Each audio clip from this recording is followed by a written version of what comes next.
Hola, buenas, muy buenas, bienvenidos y bienvenidas. Esto es McKinney. Resulta que los dominicanos estamos una vez más indignados y llorosos. Indignados y llorosos en las redes sociales, en la iglesia y hasta en el bar de la esquina, porque estamos tocando el fondo de una situación de tal vulnerabilidad y de miedo, realmente yo diría insoportables. Un miedo que no sabemos si es mayor cuando nos atraca un delincuente en cualquier lugar, a cualquier hora, o cuando nos detiene un agente de la policía. Oigan esto, un agente de la policía que, vistos los hechos, lo que hemos vivido en estos días, podría tener vocación homicida, porque ingresó a las filas de la institución y resulta que lo hizo sin haber sido sometido a un minucioso examen psiquiátrico. Y por lo mismo resulta que no es capaz de contener su ira, no es capaz de manejar sus frustraciones o los duros golpes que a todos nos da la vida, ¿a quién no? El caso es que pasan los años, se repiten las tragedias, se teoriza en las tertulias, incluso yo diría se comisiona a comisiones para que ya comisionadas aporten en comisión unas benditas soluciones. Pero resulta que son soluciones que por falta de voluntad política y lo que es peor, en muchas ocasiones ha ocurrido, por beneficio político electoral a corto plazo, no serán aplicadas. Y otra vez, la misma cuestión. Se riza el rizo y el pez una vez más quiere morderse la cola. Hagan memoria, repasen pasados gobiernos, usted ya estaba aquí. Lo cierto es que es bueno acotar y dejar bien claro, bien establecido, que las palabras sin hechos, señores, las palabras sin hechos no son nada, apenas malas palabras. Y si las leyes sin aplicación son entonces malas palabras, ¿qué decir? Bueno, que nuestros gobiernos han sido sumamente vulgares, que han puesto además en peligro nuestra democracia en pañales desde 1978 hasta el día de ayer. La más verificable situación de caos y arrabalización institucional la tenemos los dominicanos en las calles ¿de qué ciudad? De prácticamente todo el país, en cualquier lugar, a cualquier hora. Resulta que el caos en el tránsito de nuestro país existe, pero no por falta de educación. Nunca me he tragado esto de que no, que hay que una divulgación, que hay una campaña de concienciación, de educación. No, creo que en lo fundamental, lo de la educación, algo podría ayudar, pero no, en lo fundamental, nuestro problema es falta de represión por la no aplicación de un jodido régimen de consecuencias que para colmos existe, que es lo peor. ¿Cuántas veces va uno a decirlo? ¿Qué tiene que ocurrir? ¿Qué tiene que pasar para que los dominicanos lo entendamos? Señores, sin garras las leyes son mentiras y la civilización peligra. Entonces a las autoridades competentes e incluso a las incompetentes, pues vuelve uno otra vez a advertirles lo 1000 veces advertido y que lo ha hecho en los últimos 30 años. Anótenlo por ahí, óiganlo una vez más. Cada día son más y así lo reflejan todas las encuestas locales o nacionales. Cada día son más los dominicanos que están dispuestos a cambiar libertad por orden. O peor, están dispuestos a cambiar democracia por dictadura.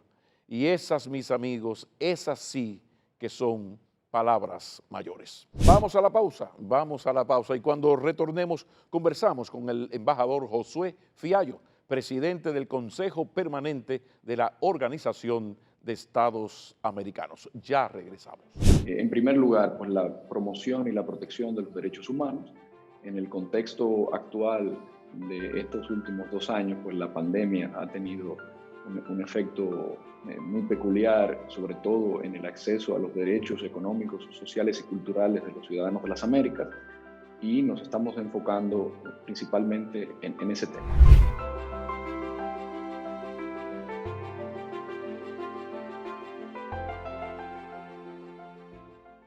Continuamos. Desde el pasado día 1 de octubre, la República Dominicana preside el Consejo Permanente de la OEA. Pero, ¿qué significa para los intereses de nuestro país esa presidencia? ¿Qué piensa ese organismo, la OEA, de las relaciones dominico-haitianas? Para saberlo hemos invitado a nuestro representante ante la OEA, que por lo mismo es desde entonces el señor presidente del Consejo Permanente de la Organización de Estados Americanos, el embajador Josué Fiallo. Muy buenas noches, embajador. Buenas noches, Pablo. Muy bien, muchas gracias. Gracias por invitarme.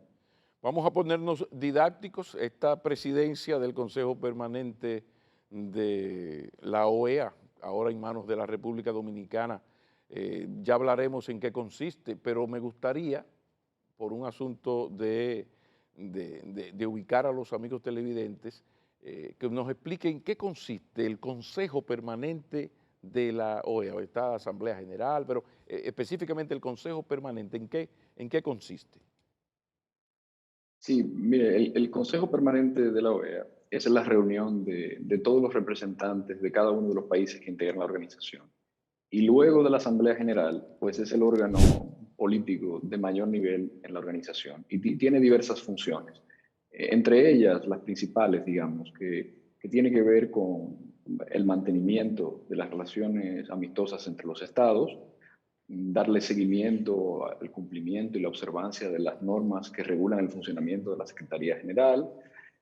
Y bueno, también se encarga de todo lo que tiene que ver con los trabajos preparatorios de la Asamblea General de la OEA, que en este año va a tener lugar en el mes de noviembre. Y se encarga también de considerar, evaluar los informes de todos los órganos, organismos y dependencias del sistema interamericano, entre muchas otras. Así que a grandes rasgos, pues le diría que es el órgano de mayor importancia dentro del órgano regional de política multilateral más importante de nuestro hemisferio. Bueno, indudablemente que una gran oportunidad, pero al mismo tiempo una gran responsabilidad. Los pilares básicos, ¿qué vamos a hacer como República Dominicana en el ejercicio de esta presidencia? ¿Por dónde van los tiros? Sí, bueno, dentro de toda la política exterior de nuestro país hay unos ejes transversales y nosotros aquí en la OEA pues estamos tratando de imprimir un impulso a esos temas transversales de la política exterior de la República Dominicana. En primer lugar, pues la promoción y la protección de los derechos humanos.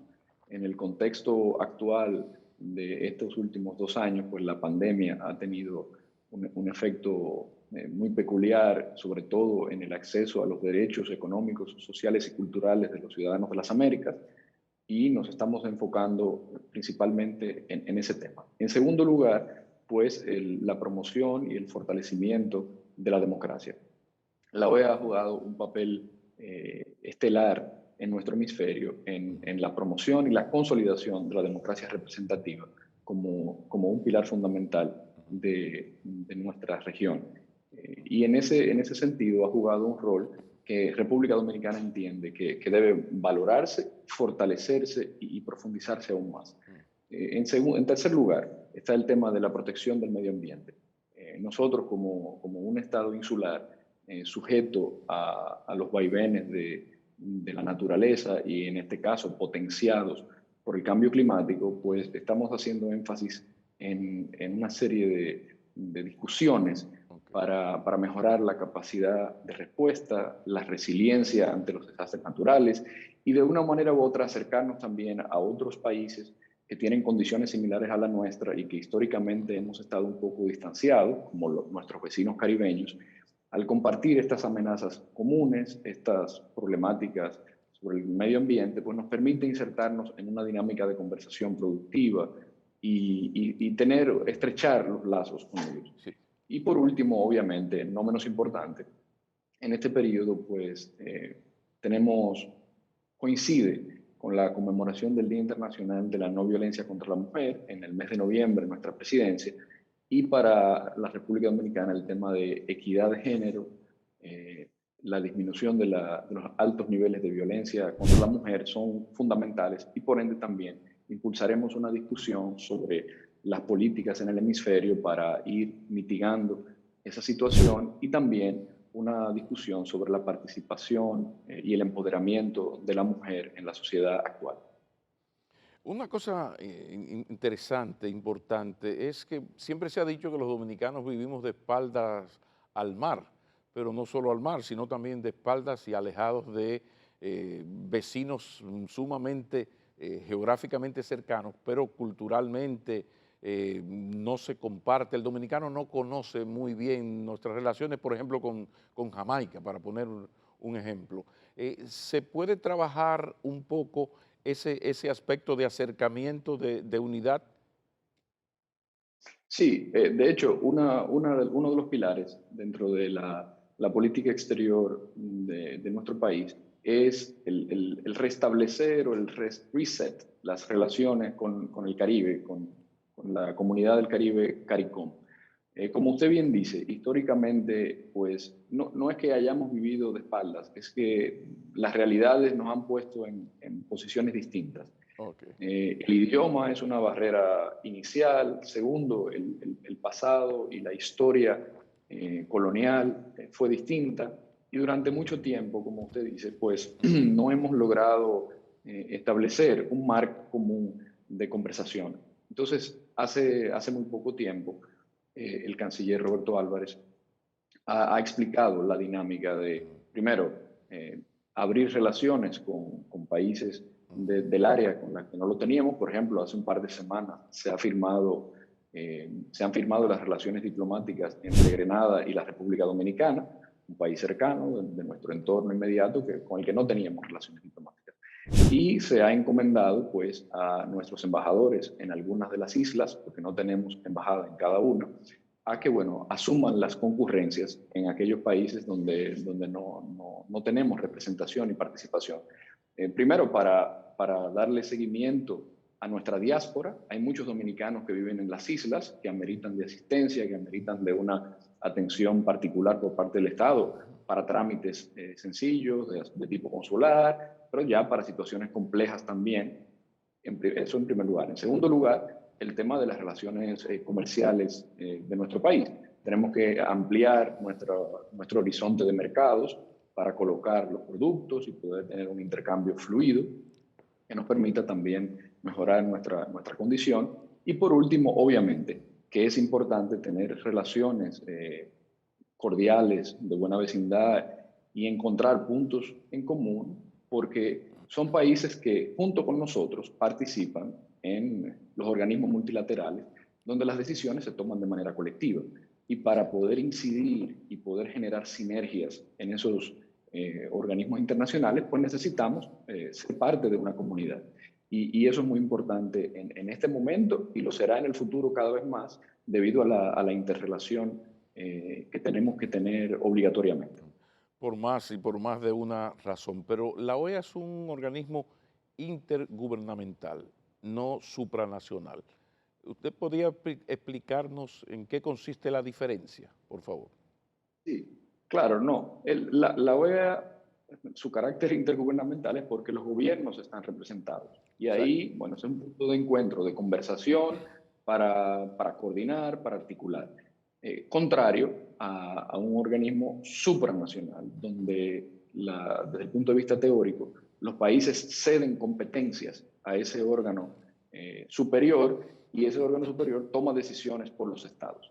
República Dominicana y los demás estados que forman parte de la OEA no le han cedido competencias a la OEA para que la OEA decida por ellos, sino que los estados, sobre la base del principio de igualdad soberana, bueno, toma sus decisiones internamente en cada uno de sus países y bueno, son foros donde se da Sí. una conversación, una discusión de coordinación entre los estados. Esto es importante porque ya hablaba usted de las líneas básicas, mencionó medio ambiente, pero también el tema de los derechos humanos. ¿De qué manera puede un país promover los derechos humanos, pero sin que, por ejemplo, en el caso de nuestros vecinos, afecte el interés nacional? ¿Cómo puede la OEA ayudarnos, si nos está ayudando, a que se desarrolle el respeto a los derechos humanos en la sociedad dominicana, al trato a los inmigrantes, por supuesto, pero de qué manera esto se puede hacer sin afectar los intereses del país? Bueno, me parece que tenemos que ver el posicionamiento, la discusión y la conversación sobre los derechos humanos desde una perspectiva más amplia y no circunscribirnos a situaciones particulares de problemáticas específicas.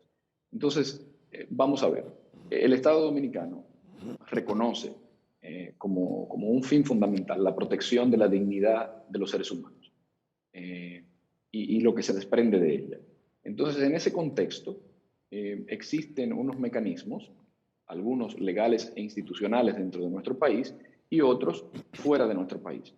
Entonces, cuando se dan presuntas violaciones a los derechos humanos y Sí. los sistemas nacionales no son capaces de dar respuesta a esas violaciones, pues se pueden activar mecanismos que están fuera del ámbito de la competencia de nuestro país. Y eso, en el contexto del sistema interamericano, pues se hace a través de la Comisión Interamericana de Derechos Humanos. La Comisión Interamericana de Derechos Humanos, bueno, pues es un mecanismo para tramitar esas quejas, esas peticiones, esas solicitudes, para atender violaciones a derechos humanos que el sistema nacional no puede responder. Entonces, yo creo que no existe la necesidad de considerar que pueda haber un balance entre intereses nacionales y derechos humanos. Yo creo que existe un consenso pleno en la sociedad dominicana, bueno, de que los derechos humanos no están en discusión. Sí, Y no puede haber de sí. ninguna manera una especie de preferencia o de decisión, una cosa Ujú. frente a la otra. Creo que no es el enfoque apropiado.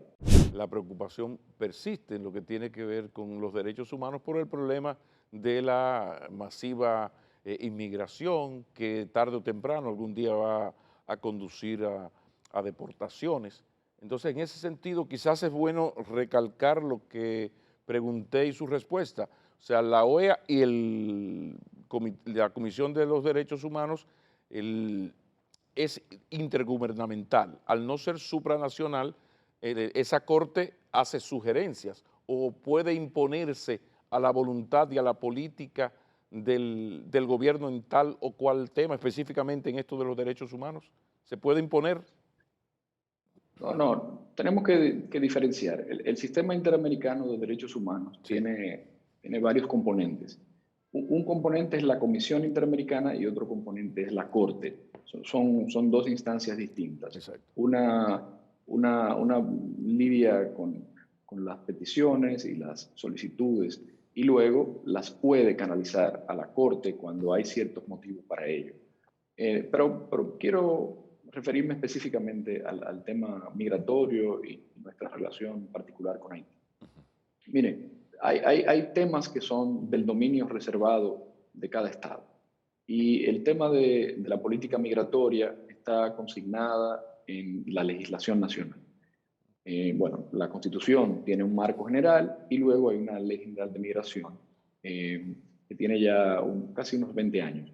Entonces, bajo los criterios generales de la sombrilla de protección de derechos que tiene la Constitución y, y los preceptos establecidos en la Ley General de Migración, República Dominicana aplica su normativa y sus disposiciones. Entiendo que la preocupación surge cuando dentro de la implementación y la aplicación de nuestra legislación nacional se cometen algún tipo de violaciones. Se puede violentar el debido proceso, se puede en algún momento recurrir al uso excesivo de la fuerza. Son situaciones puntuales. No hay una política de Estado por parte de la República Dominicana, pues de violación sistemática de derechos humanos, ni de migrantes, ni de ningún tipo de grupo en particular. Entonces creo que cuando se dan esa clase de conversaciones, se tiende a generalizar de una manera, digo que equivocada. Tenemos que circunscribir cada discusión al tema o a la coyuntura específica a los que nos referimos, porque también podríamos convenir que el Estado no es perfecto, la sociedad dominicana no es perfecta, y en algunos momentos se toman decisiones o se ejecutan acciones que pudieran ser susceptibles de corrección, y eso no podemos nunca evitarlo.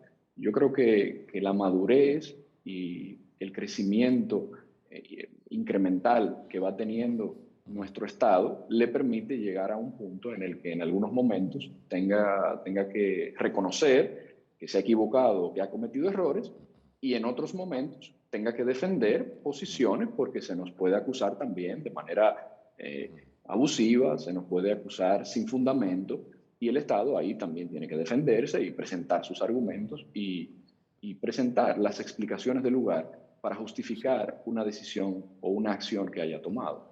Ok, pero el sistema de los derechos humanos contiene la Corte Interamericana de Derechos Humanos. ¿Esa Corte Interamericana de Derechos Humanos es parte del sistema de la OEA, o sea, intergubernamental, no supranacional? ¿Sus decisiones no pueden imponerse a la voluntad del Estado Dominicano o hay un acuerdo especial? ¿Puede la Corte Interamericana condenar y el país tiene que obedecerle en tal o cual tema? ¿Cuál es la situación real?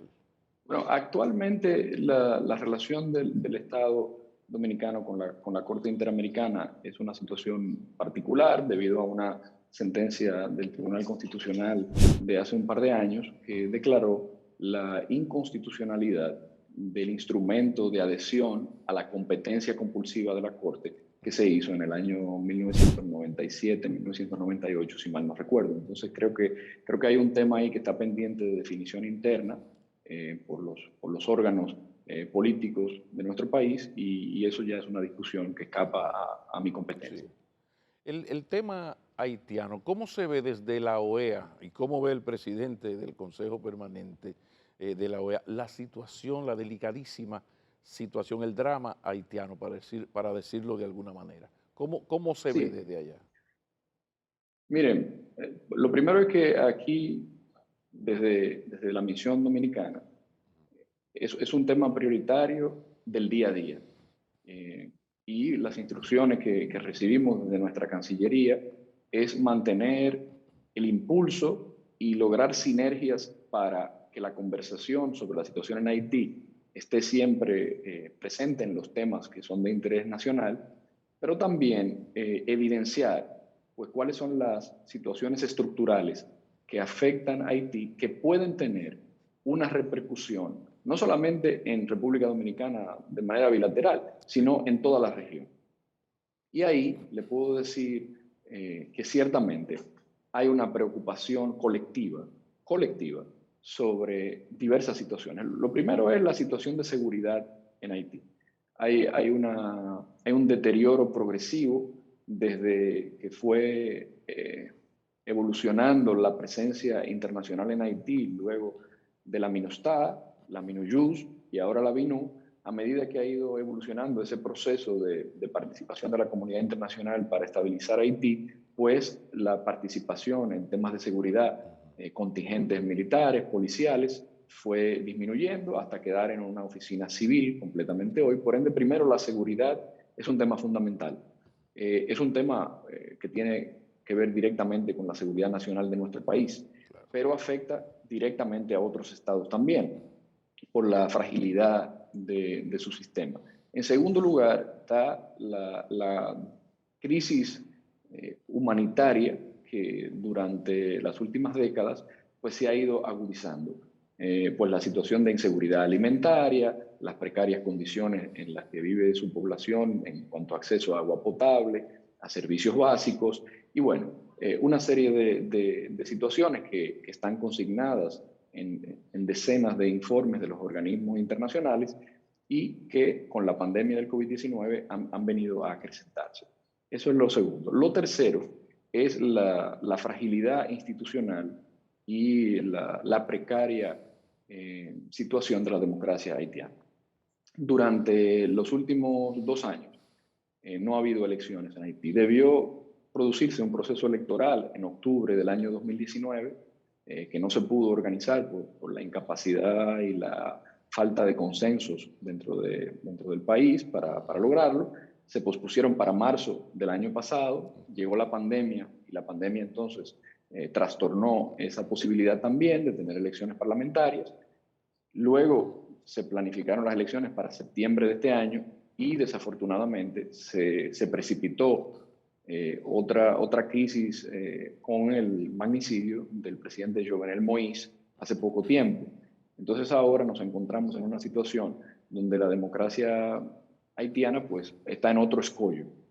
Entonces básicamente esas son las tres líneas que se persiguen aquí. Y finalmente le diré, existe, como le decía, un consenso y una preocupación colectiva por parte de muchos países que ven, miran hacia República Dominicana y quieren informarse, quieren saber de primera mano, porque nosotros somos los que inmediatamente recibimos el impacto de cualquier situación, y entonces con ellos trabajamos tanto con países del CARICOM como con países de Sudamérica, Centroamérica y Norteamérica en articular respuestas. En enero de este año se presentó en el Consejo Permanente una resolución expresando preocupación sobre la situación en Haití, llamando a los actores de la clase política, económica y social en Haití a un diálogo nacional para solucionar las diferencias que tienen y poder construir una hoja de ruta para avanzar. De ahí surgió también una comisión del Consejo Permanente de la OEA que visitó Haití hace unos meses, se reunió con el liderazgo político nacional, se reunió con las organizaciones de la sociedad civil, con los organismos internacionales y presentó un informe aquí al Consejo Permanente. Luego de eso, que parecía que por lo menos la parte política se estaba orientando hacia un proceso electoral venidero, pues sucedió el magnicidio del presidente Moïse y ahí las cosas han tomado otro camino. Bueno, es que es una crisis humanitaria, política, económica, y uno se ve que Haití va de mal en peor, pero ¿hasta qué punto el hecho de que existan otras crisis humanitarias en el mundo, sobre todo en países que uno espera una colaboración directa, abierta con Haití, como Estados Unidos, Canadá, Francia, hasta qué punto está afectando de manera tal que quizás estos países que tienen problemas tan graves con la inmigración ilegal, y es un problema de los alemanes con los turcos, el Islam en toda Europa, que de repente uno ve como y siente el temor de que estos señores de estos países digan, pero caramba, esta islita tan pequeñita con una línea ahí que separa, ¿y por qué ellos no se entienden? Porque lo cierto es que se han tomado muchas iniciativas diversas, y usted mencionó dos o tres, pero bueno, la cosa va de mal en peor. ¿Qué se podría hacer? ¿O esto no tiene solución porque los grandes países que dirigen de alguna manera, directa o indirectamente, a la ONU, ¿no? Y con incidencia en América, en la OEA, pienso en Estados Unidos, pues dirían como, mira, tenemos problemas tan graves que ellos que se entiendan, en una palabra, no va a ser, como dijo el presidente Abinader en la ONU, no hay posibilidad de que alguien pretenda que sea la República Dominicana la solución a la sempiterna crisis haitiana, embajador. Bueno, vamos a... Le Tómese, voy a tómese relatar su tiempo, algunas tómese su tiempo, Le tómese voy a su relatar tiempo. algunas anécdotas de nuestra participación en foros multilaterales donde se discute la problemática de países que tienen situaciones críticas eh, de gran debilidad en todos los sentidos, para que hagamos una comparación y Por favor. quizás entendamos cómo otros ven la situación. República Dominicana ocupó un asiento en el Consejo de Seguridad de Naciones Unidas desde el año 2019 hasta enero de este año, del 2021. Y por tener ese asiento ahí, pues nos correspondió. Que ocupó usted personalmente, ¿no? Le Yo fui el correspondió a primer usted. coordinador político, yo fui el primer coordinador político de nuestra misión ante el Consejo de Seguridad en Naciones Unidas. Gracias. Entonces, bueno, le puedo contar mi experiencia ahí. Por favor. Lo primero es que el Consejo de Seguridad, que es la única entidad a nivel supranacional que puede tomar decisiones para el uso de la fuerza y otra serie de medidas en el contexto del Concierto de Naciones, bueno, pues ha estado ocupado con el tema de Haití durante las últimas décadas y obviamente cuando uno comparte asiento con los países que están ahí, uno tiene una perspectiva de cómo ellos ven las cosas. Lo primero es que si miramos el contexto global, hay muchos problemas en el mundo, hay muchas crisis en el mundo, hay conflictos armados en diferentes partes del mundo. Y estos actores de la comunidad internacional, de alguna manera u otra, juegan un rol en cada uno de esos escenarios. Y son actores que tienen recursos limitados, que tienen sus constreñimientos internos particulares, ya sea por situaciones de orden político dentro de sus propios países o las relaciones con otros estados que les limitan en su accionar. Entonces, veámoslo de la siguiente manera. Cuando usted mira hacia el continente africano, usted se encuentra con una serie de escenarios que son dantescos, o sea, guerras civiles intestinas, situaciones de extremismo violento que tienen un impacto en toda la región, epidemias de enfermedades súper complicadas como el ébola, por ejemplo, en la República Democrática del Congo, conflictos étnicos, religiosos a lo interno de muchos países, y tiene otra clase de situación con la guerra en Yemen, por ejemplo, la guerra en Siria.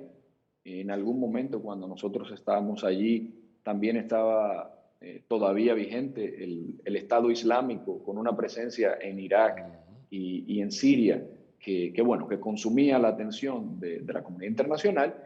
Y en África también estaba en ese momento todavía, o existe todavía, la problemática del desmoronamiento del Estado en Libia luego de la caída de Muammar Gaddafi. Entonces, eso solo para concentrarnos en una parte del mundo, porque en otras partes del mundo hay otras situaciones. En Asia, en parte de Europa también. Entonces, cuando te sientas con ellos, me refiero a algunos, pues hacen comparación y te dicen, mira, lo que está pasando en Haití, pues no es de la magnitud de lo que está pasando en Somalia, por ejemplo, Era mi temor. o en Yemen. Y cuando te lo plantean de esa manera, evidentemente que tienen un punto.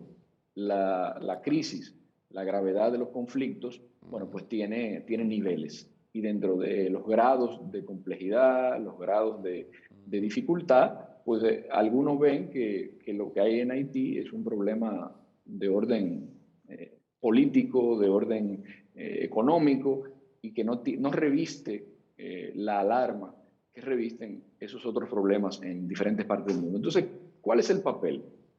¿Cómo logramos, como dice usted, pues esa sinergia para que entendamos las cosas de la misma manera y se tomen medidas? Bueno, pues lo primero es que dentro de nuestro hemisferio, dentro de esta parte del mundo, en las Américas, pues Haití es el país que se encuentra en las condiciones más precarias. Y esas condiciones precarias le llevan a ser un foco para situaciones que tienen una repercusión en toda la región. Comenzando por la parte migratoria. O sea, nosotros como país lo sentimos más que todos directamente, pero como ustedes han visto, hay varios países de la región que se han hecho eco de la preocupación sobre el tema migratorio. Desde Chile, Panamá, México, lo hemos visto ahora en la frontera sur de los Estados Unidos hace un par de semanas, Eso es lo primero, la parte migratoria. Luego está el tema de seguridad también.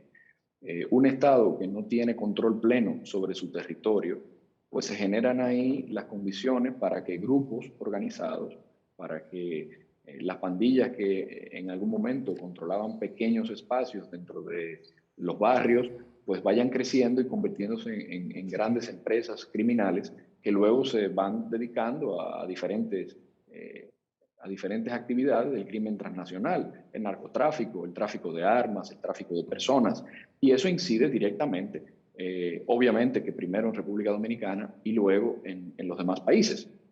Y bueno, así son esa clase de situaciones que quedan en evidencia y que tenemos que constantemente competir con otras agendas en el plano internacional.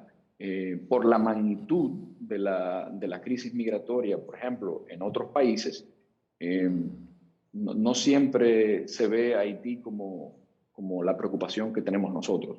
Entonces, bueno, Claro. está en nosotros ir generando esa conciencia y creo que en cierta medida está gestándose esa Bueno, visión común. Lo han visto ustedes ahora con la posición del señor presidente en Naciones Unidas y las alianzas estratégicas que se han hecho en función de esas preocupaciones comunes con países como Panamá, Costa Rica, y siguen otros países sumándose públicamente a los pronunciamientos que hemos hecho. Entonces, no perder el ímpetu, no perder el impulso y explicar las cosas con racionalidad, explicar las cosas desde una perspectiva práctica para que haya una respuesta colectiva que atienda a esa situación. ¿qué experiencia, y esto es una pregunta más personal al especialista de la geopolítica y la diplomacia, que es José Fiallo, la experiencia que usted tiene de esto de las construcciones de muros? Porque en la actualidad la República Dominicana está creando, construyendo un muro un muro fronterizo. ¿Hay alguna posibilidad, usted le ve alguna utilidad de esto podría, o más bien los antecedentes de las construcciones de muros similares? Bueno, evidentemente que en una frontera terrestre con cientos de kilómetros, donde hay pasos oficiales de frontera para controlar el tráfico de personas, de bienes, de mercancías, de vehículos, evidentemente que se hace necesario tener espacios en donde haya un control efectivo. O sea, eso no es discutible. Luego, creo que la propuesta que se ha avanzado por parte del gobierno dominicano es, bueno, no solamente la utilización de un muro físico, como usted lo ha definido, sino también el uso de tecnologías.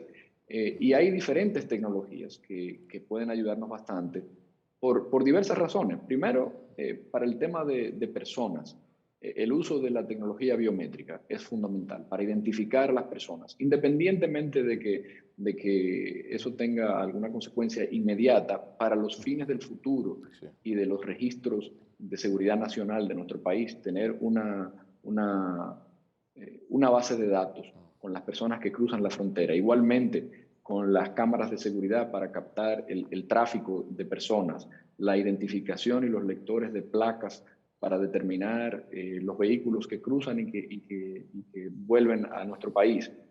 Hay muchas tecnologías que se pueden utilizar y que están siendo contempladas para lograr controlar ciertos espacios. También hay espacios donde debido a la orografía, el terreno,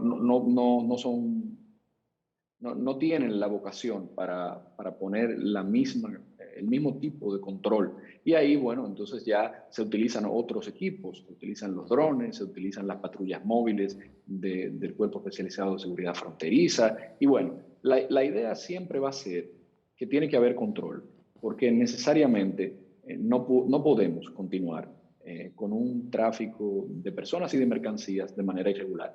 De hecho, le conviene bastante a Haití incluso tener esa clase de control. O sea, ellos históricamente tienen una situación para el tema del cobro de los impuestos y de las tasas aduanales y necesitan para la subsistencia de su propio Estado y mantener las operaciones de su presupuesto y demás, bueno, pues captar recursos. Entonces también a ellos les conviene. Creo que aquí puede haber una sinergia importante con ellos para armonizar una política de cruces de frontera que tenga los controles necesarios para evitar las situaciones que nos encontramos históricamente. La verdad que la gravedad del tema haitiano es lamentable que los problemas de los grandes países con la migración sean mayores, los dramas superen al de Haití, pero eso es mucho decir, porque como estamos hablando de un país cuyo Estado no controla el territorio, no está en capacidad de cobrar impuestos, ni siquiera de registrar a sus ciudadanos, eso es mucho decir. Pero finalmente, embajador, ¿hasta qué punto nuestro pequeño país, la República Dominicana, podría ser la víctima, no recuerdo ahora cómo se dice, los daños colaterales? ¿Hasta qué punto podría ser la República Dominicana un daño colateral de esta guerra comercial y política, gracias a Dios, no militar, entre Estados Unidos y China? O sea, me parece que yo creo que las cosas están bastante claras. Lo primero es la relación especial entre República Dominicana y los Estados Unidos. O sea, independientemente de la parte comercial que usted ha mencionado, obviamente que los lazos culturales, los lazos sociales y pues la presencia de nuestra diáspora en los Estados Unidos hace que indisolublemente estemos ligados de una manera especial. Entonces, la relación con los Estados Unidos, desde ese punto de vista, yo creo que no podrá tener competencia. En segundo lugar, desde el punto de vista de la geopolítica de nuestra región, Estados Unidos juega un rol de liderazgo que es incuestionable. La situación de nuestro país frente a cualquier jugador externo, extracontinental, Sí. como le llaman aquí, pues yo creo que se maneja en función de, bueno, unos principios claramente definidos de nuestra política exterior, Ujú. unas prioridades de nuestros intereses nacionales claramente definidos y, bueno, pues el interés siempre de salvaguardar nuestra seguridad nacional. Yo creo que ahí no hay preocupación. Y hemos visto que dependiendo del tipo de situación en la que estemos involucrados en la relación con diversos países, pues también República Dominicana tiene posiciones específicas. O sea, el peso o la influencia de ciertos países pues no aplica para todo. República Dominicana tiene posiciones, tiene intereses y tiene necesidades particulares. Y según cada una de esas cosas va tomando forma, pues nosotros nos ubicamos en un lugar u otro. Para concluir con eso, le diré que el rol que venimos jugando en diversos escenarios, en diversos foros, en el contexto de la comunidad internacional, Sí. yo creo que nos ha dado una visibilidad, nos ha ganado un respeto particular y eso pesa en la comunidad internacional. Que usted haga lo que usted dice, que usted cumpla con su palabra, que usted no doble sus principios frente a coyunturas particulares. Yo creo que en los últimos tiempos ha sido evidente que República Dominicana es un participante confiable dentro de la comunidad internacional. Y lo vamos a ver, lo vamos a seguir viendo por las alianzas estratégicas que logramos, por la atracción de la inversión extranjera que logramos conseguir vis a vis otros competidores en la región. Y bueno, entonces tenemos que sentirnos orgullosos, tenemos que sentirnos, estamos dignamente cumpliendo con un rol para el bienestar, no solamente de nuestro pueblo, sino también de nuestra región. Muchísimas gracias entonces, embajador. Yo personalmente quiero felicitarle por esa responsabilidad y esa oportunidad de asumir el país en su nombre, la presidencia de este importante Consejo Permanente de la OEA. Agradezco mucho esta entrevista porque evidentemente que nos va a ser sumamente útil. Y además destaco la parte didáctica de esta conversación. Muchísimas gracias. No, gracias a usted, don Pablo, y estamos aquí a la orden siempre. Bueno. Muchísimas gracias. Hasta la próxima semana.